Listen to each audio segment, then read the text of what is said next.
श्री गुरु चरण सरोज रज निज मन करे सुधार वरिणो रघुवर विमल जसो योदाय कुफल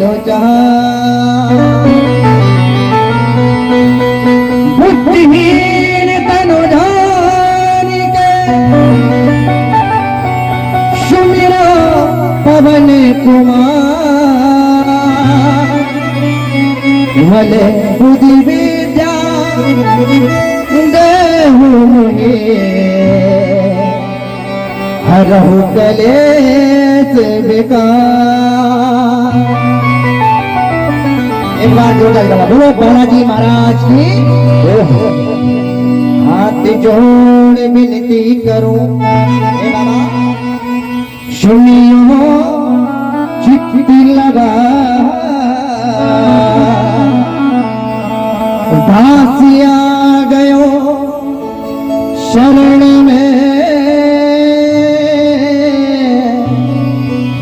रखियो इसकी संग तुम्हारा देते हैं धन तुम्हारा देते हैं खाटू नगर सुजा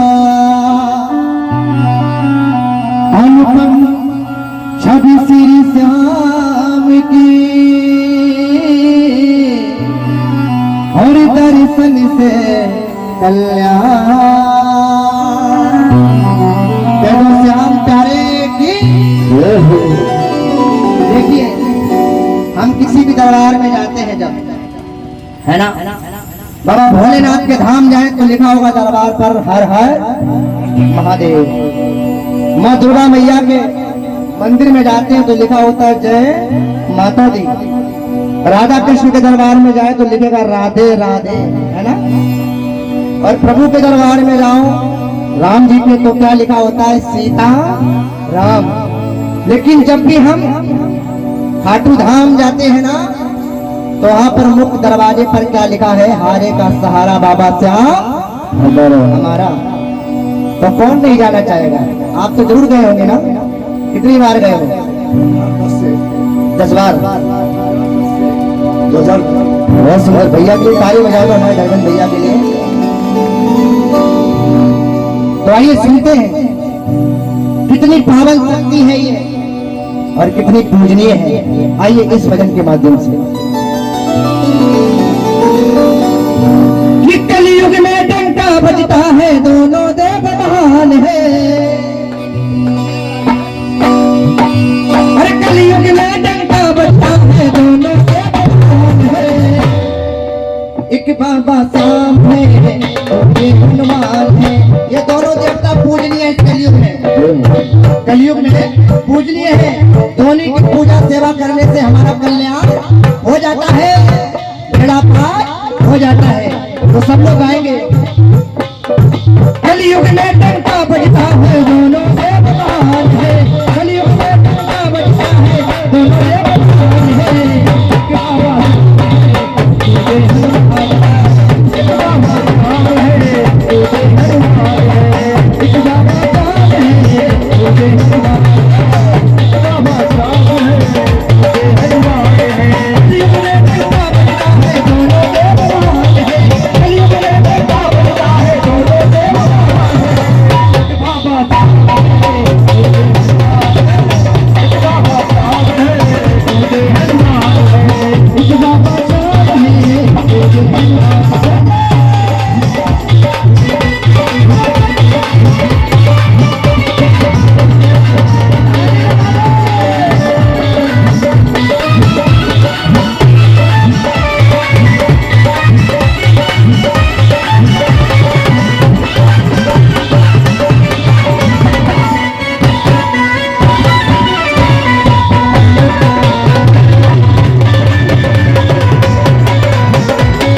प्यारे की जय हो, उन हनुमान जी महाराज की जय हो।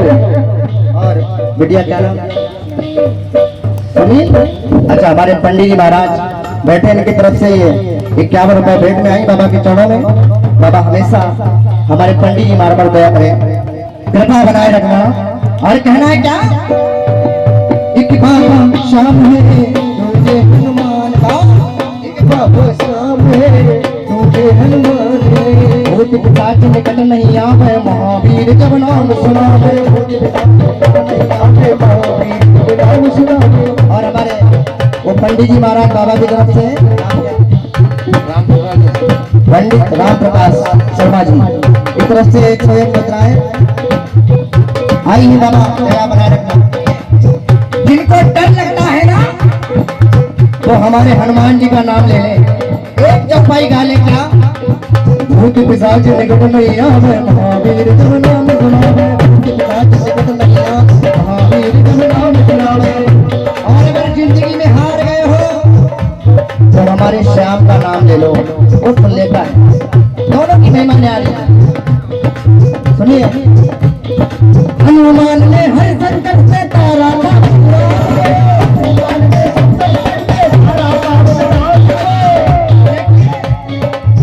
हनुमान जी महाराज सिर्फ हम इंसान के ही संकट नहीं तारते हैं भैया, अजीज भैया, हम इंसान हैं, हनुमान जी सिर्फ हमारे ही संकट नहीं तारते बल्कि भगवान के भी संकट को तार दिया है। जब जब भी विपदा आई प्रभु राम को, तो हनुमान जी ने ही कल्याण बेड़ा पार किया है। किस तरह से सुनिए, हनुमान ने हर संकट से तारा था, हनुमान ने हर संकट से तारा था, श्याम ने शीश का दान दिया था कृष्णचंद्र भगवान, शीश का दान दिया था कृष्णचंद्र भगवान, शीश का दान दिया था कृष्णचंद्र भगवान। हम सुनिए, बहुत मुख्य बात है। एक तीर से श्याम बापू ने अद्भुत खेल दिखाया था, एक तीर से श्याम बापू ने अद्भुत खेल दिखाया था, बिन मांगे ही श्री कृष्ण को तुमने शीश चढ़ाया था, बिन मांगे ही श्री कृष्ण को तुमने शीश चढ़ाया था, एक तीर से श्याम बापू ने अद्भुत खेल दिखाया था, बिन मांगे ही शीश चढ़ाया था। आपने ये कथा सुनी होगी या टीवी सीरियल में देखा होगा कि ये खाटू श्याम है, तो कौन है पता है? हरभरी। और ये पता है रघुवन भैया, ये जिनके पुत्र और घटोत्कच किनके पुत्र? क्या बात है, रघुवन भैया के लिए ताली बजा दो जोरदार।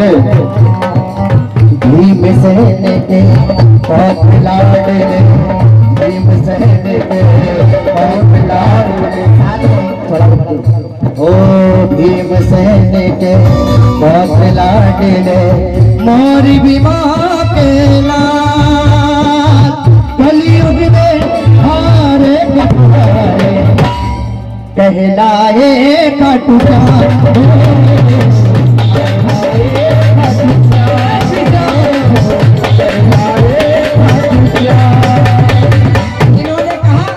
कथा भी सुनते जाइए। मैंने जहाँ जहाँ भी एंट्री लगाई आज के दिन, लोगों ने खाटू श्याम की कथा को जरूर सुना, लेकिन अब यहाँ पर ज्यादा लोग नहीं है, भक्त भी थक गए हैं, तो शॉर्ट में सुनाएंगे, ठीक है ना, संक्षिप्त में सुनिए। बड़े ही भक्त थे अपनी दादी माँ के हिडम्बा, है ना धर्मेंद्र भैया, बहुत आज्ञाकारी, क्योंकि कहते हैं हर व्यक्ति को मूल से ज्यादा प्यारा होता है, प्यारा होता है।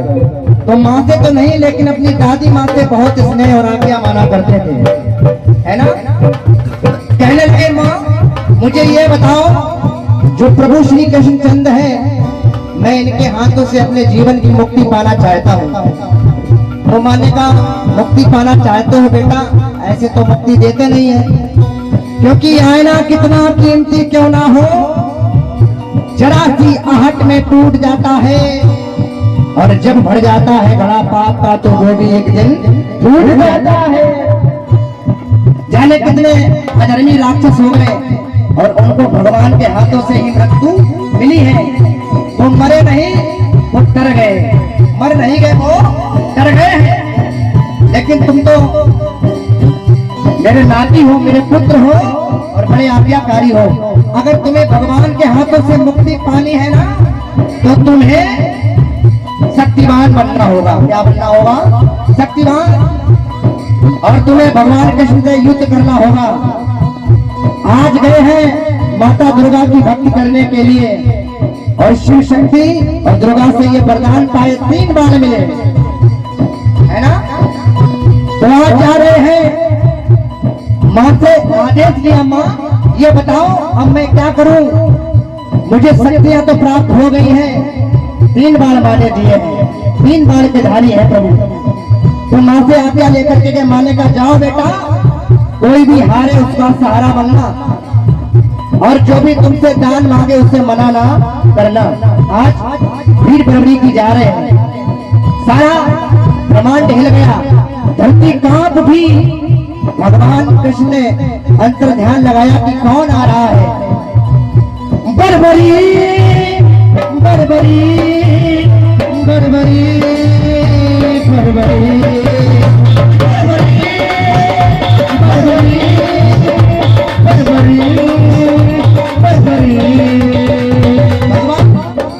एक ब्राह्मण के भेष में आए, बरबरी का रास्ता रोक लिया, कहने लगे हैं पुत्र कहाँ जा रहे हो, अपना परिचय दो।